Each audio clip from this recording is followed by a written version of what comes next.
Welcome to week 5 of the Freedom Ticket. This week we're going to be talking about sourcing, and we got a lot of really cool stuff coming your way about actually once you found a great product opportunity, where are you going to get it made? What are you going to do? How are you going to get this from the factory all the way to Amazon? In this module, I want to actually give you some ideas of actually where to source your products, some websites that you can use, some trade shows that you can go to, some different fairs that you can go to. But in this module, you'll notice there's a handout down at the bottom that's kind of like a map of China. So I want you to take a look at that handout, download that handout, and it kind of breaks up everything by region. Because in China, especially if you're sourcing from China, there's certain regions that specialize in certain products. And so if you're dealing with a factory and they're making, say, a kitchen product, but they're in a region that's known more for sports and outdoors, there's probably something not quite right about that, because typically factories group themselves in geolocations within China because all the raw materials and all the supply chain is all right there. So if there's a factory that's in a region that it shouldn't be, that doesn't necessarily mean it's a bad factory. It could be totally fine, but it's a red flag that you need to check out. It might be a trading company. It might be someone that's saying they can do something that they've never done before because they need some extra business. So just be careful of that. So download that directory that's here in this module and take a look at that and make sure that the factories, that when you do start talking to them, are in the proper regions. Now, another thing people often ask about are, should I use a factory, or should I use a trading company, or should I use a sourcing agent? And that just depends. There's advantages and disadvantages to each one. In China, a lot of the factories don't speak very good English. They might have one or two recent college graduates that speak some pretty good English, and they will interface with the Western world. But a lot of factories just simply don't have anybody that really speaks good English, or they're not comfortable with it, so they use trading companies. In some factories, they just don't want to deal with all the riffraff. They don't want to deal with all these people that have taken an Amazon course and saying, hey, can you make me 100 or something, or 500 or something, and all these inquiries that they get. They just don't want to deal with that, so they rather just have that go through a trading company. So sometimes trading companies can be very, very good. And I've even seen in some cases where trading companies actually have a lower price than the actual factory. And so the trading company is not always a bad thing. Now, when you're looking at trading companies, one of the things you want to consider is, what does this trading company represent? If they're got a hodgepodge, if they look like a Walmart on their website of all these different things that they're carrying, that's probably not a trading company you want to deal with, because they're just reaching for straws and will grab anything they can. But that trading company specializes in a niche. They specialize in the pet niche, or they specialize in the sports and outdoor niche or beauty niche. That's probably a much better trading company that you might want to consider dealing with. Now, sourcing agents are people who can actually help you with the process, and there's companies like Sourcify or sourceinasia.com. You can find sourcing agents at the EWU Market or at Canton Fair or some of the other places. Sometimes you can find them online through like Upwork, or even sometimes on Alibaba. But sourcing agents can be sometimes really good, and sometimes they can be not so good. Sometimes the sourcing agents are tied into a factory and they get some kickbacks from a factory. Other times sourcing agents are great, and they'll do all the cold calling on Alibaba for you. A lot of times there's some really good factories that actually aren't on Alibaba, and they may know them from their past experience that they can contact or through their network. And so a sourcing agent can oftentimes help you in a lot of ways if you want to go that route. But in the beginning, it's not too hard to actually do it yourself. But once you start growing, you might actually want to bring on someone that's doing a lot of that sourcing for you. Sourcing agents can also collect all your samples. They can actually do some of your inspections for you. And they can help coordinate some different things. So sourcing agents in some cases can be worth it. Typically they operate either on a flat fee basis, or they get a percentage of your orders. And so if you place a $10,000 order, they might get 3% of that. So they get $300 for their services, or they might just charge a flat fee or a combination of the two. So that's typically how they work. But there's also a lot of really good websites that you can use without even leaving your couch to actually source. Alibaba and AliExpress are two of the biggest, owned by the same company. 1688 is another one that's all in Chinese. That's also owned by Alibaba, but that's actually meant more for the local Chinese market in China. But sometimes the pricing there is actually for the exact same thing is different than it is on Alibaba, so that's another place that you can check. Alibaba doesn't just represent China. They have manufacturers from all over the world, including the US. It's primarily Chinese manufacturers, but you can find other manufacturers there. AliExpress is Alibaba's version of their website that's more for smaller orders. So when you need 1 or 5 or 10 of something, that's more of AliExpress. So the pricing is going to be higher than it would be on Alibaba. Alibaba offers a lot of features that a lot of people like trade assurance. That's where you can actually pay through Alibaba through like an escrow, and they don't release the money to the factory until you've kind of like signed off and received the goods and said, hey, this is all right. Alibaba offers inspection services. They offer a whole range of things. And Alibaba's tied into Helium 10. So as you're doing your searching on Helium 10, up in the X-ray tool, you can hit the little button and it can actually see things instantly and get an idea of the pricing on those sites. Just remember, whatever pricing you see on Alibaba is often not the final price. So sometimes you'll see on the web page a price, and sometimes it's lower and sometimes it's higher than that. So those are just ballpark estimates. So don't consider that the actual be the price. It's just to give you an idea. If you don't want to source in China, another place to actually take a look is IndiaMart.com. IndiaMart.com is a great resource for sourcing in India itself. And then on conventions, if you want to actually go to some of the conventions out there, there's a couple websites that are really good for that. 10times.com has a list of conventions all over the world for different subject matters, as well as the TSNN, the Trade Show Network. They've got a list of trade shows worldwide that can be a great resource for finding potential shows to go to or exhibitor lists where you could actually source manufacturers. Other sites that are really good are like Global Sources. Global Sources, they also put on a trade show in Hong Kong twice a year. Global Sources is typically a little bit higher quality. Alibaba doesn't quite vet their manufacturers as much as Global Sources. So Global Sources is a little bit more picky on who they take on their platform. And so you'll typically find a little bit higher quality factory on Global Sources. Another great site is 52WMB. 52W, that's W like a woman, M like Mary, B like boy, 52WMB. That's another great site where you can actually find sourcing from all over the world. You can do filtering for like South America, for Asia, for Europe. So that's another one to check out. There's also trade shows like in the United States, the ASD Source Direct show that's held twice a year in Las Vegas. Can be a great place where manufacturers from Korea and Asia and Eastern Europe and India, they all come in and they have booths there. So that can be a great place to actually find stuff. That's the ASD show itself is not so great. That's more for wholesale, but they do have a little section called Source Direct. So that's the one that you would actually want to go to. In China itself is the Yiwu Market, and that's spelled Y-I-W-U. The Yiwu Market is a year-round market. I think it's only closed like 2 days a year. And that market is like 7 buildings. It's like, I think something like 60 or 70,000 booths, little 10 by 10 booths. And it's a really good commodities market. It's not good for big, huge things, but for little small things, you can go there and you can get lost. It's best to have a guide if you go there. But they also have a website called Yiwu Go that's really good. And in a later module in this section, we're going to actually have someone show you exactly how to use Yiwu Go, which is their website, and you can actually virtually visit a lot of these booths from your home without having to get on a plane and go to China. The Canton Fair is another really big show in China that's held twice a year.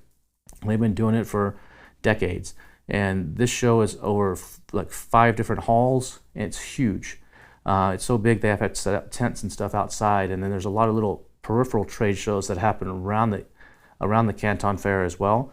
That's a great place to go and find new products and even meet some of your manufacturers that maybe you've been dealing with after you've been selling for a while. There's also a lot of U.S. trade shows that are good.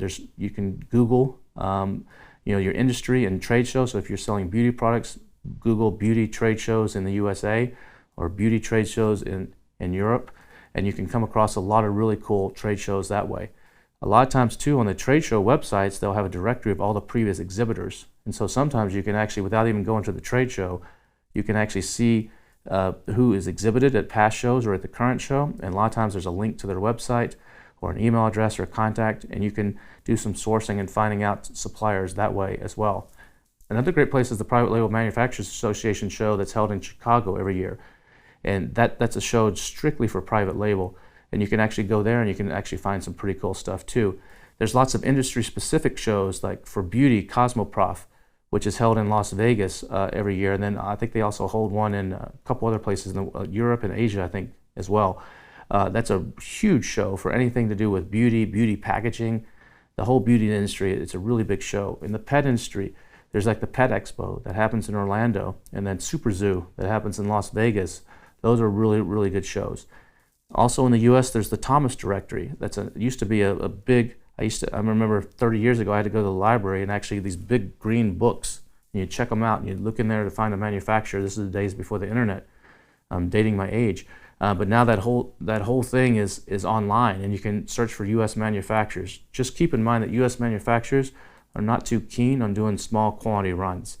If you call them and say, I want 100 or something or 500 or something, a lot of them are not even going to return your phone call. Versus in China, they will. So keep that in mind. The Thomas Directory, they typically, U.S. manufacturers typically want bigger runs. Another thing to keep in mind is if you're doing anything that's a topical that goes on the skin or anything that's edible, I highly recommend you don't source those from Asia. I would be getting anything that goes on the skin from the USA or from Europe. I mean, South Korea would be okay for some topicals, or Japan, but I would not deal with anything in Southeast Asia for topicals.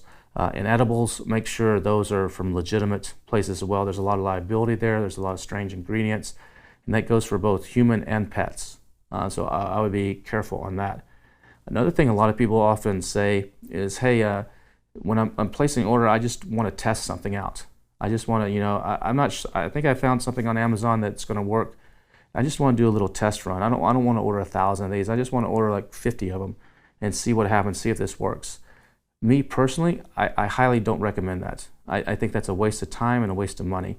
The only time I think that testing makes sense is if it's a brand new product. If you just found you were on vacation in Guatemala and you just stumbled across some woodmaker shop that makes these really cool bird houses, and they're not on Amazon, you're like, Lou, man, I think these would crush it on Amazon. Then sure, buy a handful of those off of Amazon, or buy some from somebody on Etsy, and try selling those and just see what happens. Make sure there's demand. But if it's already being sold on Amazon, the tools in helium-10, you already have enough data to know whether this should work or not. So I'm a fan of go all in. If it already exists, the demand is already there. Only test when you're not sure if it's something that's brand new to the market. Then you might want to consider testing. Because what happens is if you test when the demand's already there, you're losing valuable time, and more people are going to come into that market. There's other people using the X-ray tool. There's tens of thousands of people using that tool. Other people are going to stumble across the same thing as you did, and all you're doing is putting yourself further back in the line. And so I'm not a big fan of doing that. There's also some really cool websites where you can find out what's being imported into the United States. Some of these are pay sites, and you got to pay $300 to $500 a month for them. But there's one called Import Dojo that, as of right now, is totally free. They may be asking for some contributions at some point, but what they do is anything that's imported into the United States is public record.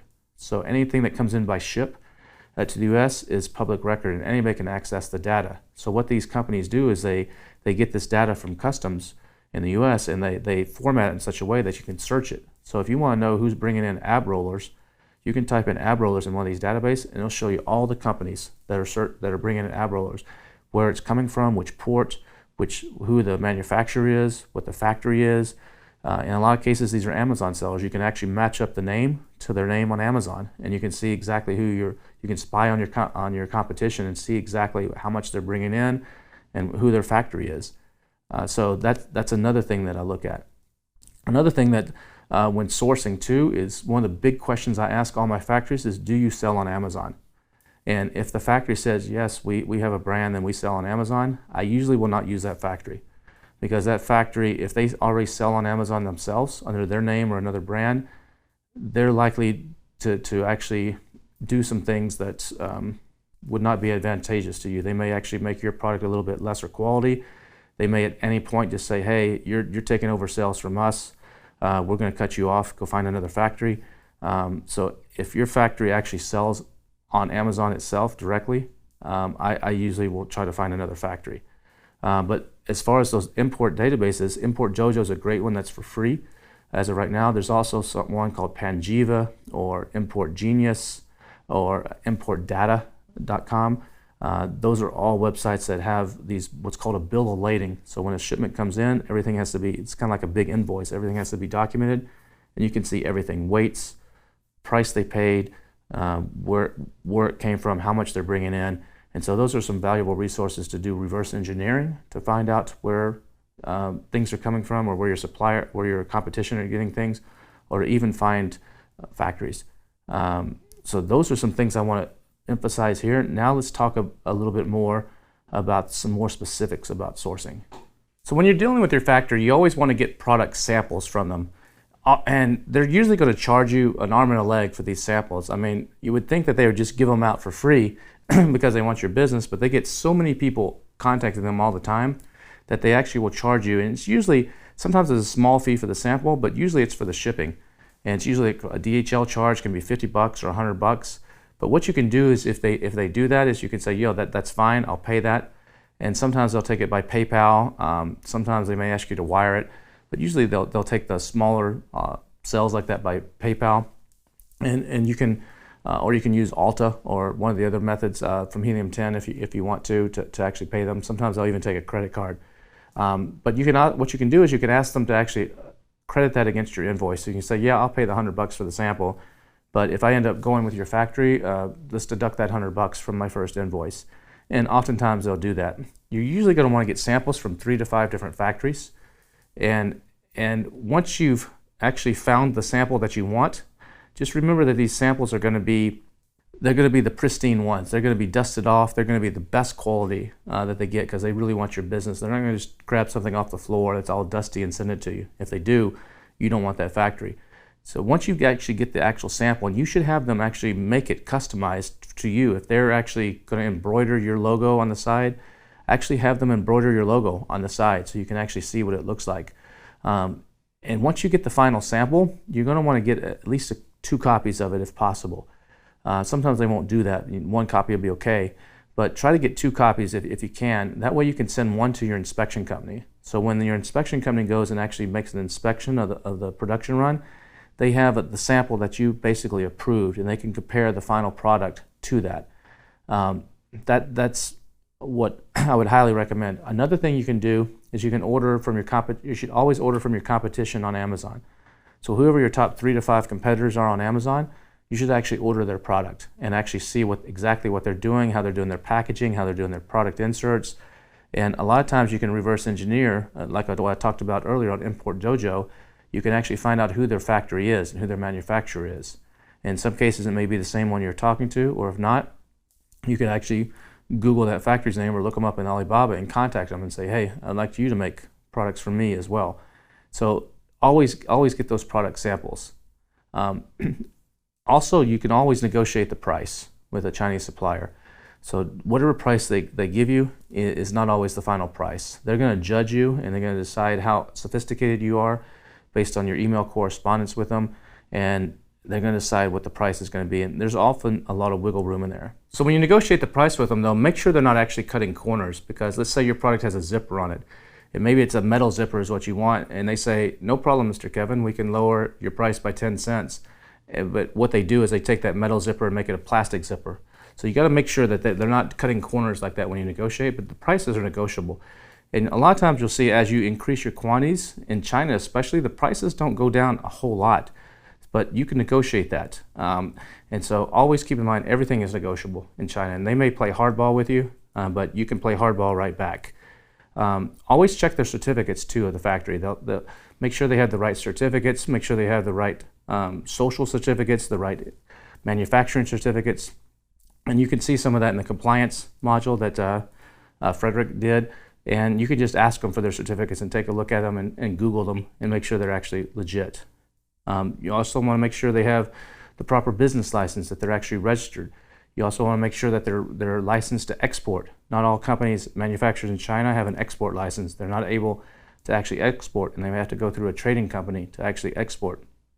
You also want to make sure that no matter what you do, you always inspect your goods. Always, always, always do an inspection. I'm going to show you an example of an inspection report in a future module. But even if it's just the first time, inspect. If it's the 100th time you dealt with this factory, inspect.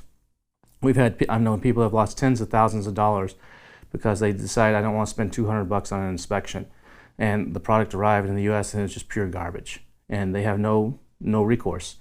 A lot of times you can actually negotiate, and we'll talk about this when you're in creating the pro forma invoice. Actually ask the factory to if the inspection fails, you can say, look, factory, you're paying for the next inspection. And don't let the factory actually do their own inspection. It's great if they have those kind of people at the factory that can do that, but you always want an independent inspection that you're going by that's not related to the factory. It's not the factory owner's brother that's doing the inspection. So always do an inspection. Something else you should always do when you're asking for dealing with the factory is you should try to provide them with images of what you're looking for. These can be images you've grabbed off the internet. It could be pictures that you've taken of the product with your phone or something, but give them an idea of exactly what you're looking for. And if you want to make changes to it, if you have photos of the type of changes you want to make from another product, say I want to take this type of handle from this product and put it on this existing product, that will help them, especially because of the language barrier. They don't always understand everything. So when you're dealing with them, you want to make sure that you're speaking in plain English and very clear, and photos go a long ways in helping them with. You can even draw on the photos and make sure that they know exactly which part you're talking about. Another thing that I would do with any factory is I would Google them. Whatever their factory name is, I would actually Google them and make sure that they actually show up and check out their business website outside of Alibaba as well. Some other questions you might want to ask the factory is how large are they? How big are they? How many employees do they have? You want to make sure this is not two guys in their garage on the east side of Shanghai that's making this product for you, because it's probably not going to meet a lot of standards. It's going to probably be kind of a dirty place. So you want to know how big is the factory. It's not so important if they have 30 workers or 500, but you just need to have a gauge of how big is this factory. Another thing is how long have they been in business? How long have they been making this type of product? That's an important thing. There's factories in China that sometimes will make different products, and they change their name every month. They put up a new slate outside the door, depending on who's coming to visit. You want to make sure that they've been around a while and that they're totally legitimate. You also want to ask them what's their unit capacity. How many can they make? You know, if you're starting to order 1,000 and they say, yeah, it takes us 2 weeks to make 1,000 of your units. Well, what if you start going gangbusters on Amazon and you need 5,000 or 10,000 every month? They're not going to be able to keep up. So you need to ask them, I'm expecting to reach this point. Is that something that you guys will be able to handle? Or are you willing to buy the additional machines or hire the additional people to do it if we reach that point? Or should I have a backup factory or look for another factory? You also want to ask them, how much business development can they do? What's their skill set to actually modify the products or make adjustments to it or create new molds? You also want to know, do they sell on Amazon themselves? Like I mentioned earlier, that's a big red flag if they actually sell on Amazon. You can also ask them who are their best customers, and do any of their other customers sell on Amazon? And you might be surprised sometimes they'll actually tell you the exact name of those customers. You want to know, do they exhibit at trade shows? And if so, how do they determine what products they're going to show? Because you don't want them showing your products usually at a trade show. If they're going to the Canton Fair, you may not want your products up on the shelf for everybody to see. And other Amazon sellers that are passing by, they know exactly who your factory is. You may not want that, so you want to ask them those questions. You also want to ask them, what products do they specialize in? And do they have any extra capacity or do they partner with any other companies? Do they do their own packaging or do they outsource that? Another thing that you can ask them is like, hey, I've seen your website, or I saw you at the trade show and I saw what you have exhibited, but what do you have like behind the counter? What do you have over here that you haven't really shown everybody because you're afraid your competitors are going to copy you if you put it on your website? And a lot of times they may have the newest, coolest thing that nobody's seen on the market yet that they developed, and you might be able to be the first one to get it. So always ask them those questions as well. You also always want to ask them, are they a trading company or are they the actual factory? And then ask them, hey, can I come and visit you? Visits go a long way in Chinese culture. Chinese culture is a very face-to-face culture. So if you're ever over in China for a fair, or you just want to make a special trip to visit your factories, you'll be surprised how far that will go in actually getting you better prices, better terms, them showing you some of the cool new products that are reserved for only their best customers. So visiting your factory in person can be a major advantage, and these factories will roll out the red carpet. They'll pick you up in the brand new Mercedes. They'll take you to the coolest restaurants. They'll go get drunk with you. They'll do all kinds of crazy stuff because they love meeting their customers, and it's a really big deal in their culture. You'll take hundreds of pictures, and it'll be all over their website and everything because they're very proud of that. Another thing you also want to do is always check supplierblacklist.com. Supplierblacklist.com is where a lot of sellers will report problems that they've had with different manufacturers. So make sure your supplier is not on supplierblacklist.com. So those are just some of the things that you want to ask. There's plenty more questions, and I'm sure later in this module, Kian, who's going to be talking about sourcing in China, is going to mention a few other things that you should ask. But I just want to give you this groundwork of some things that you should be thinking about when you're sourcing. So I hope this has been helpful for you, and look forward to seeing you in the next module.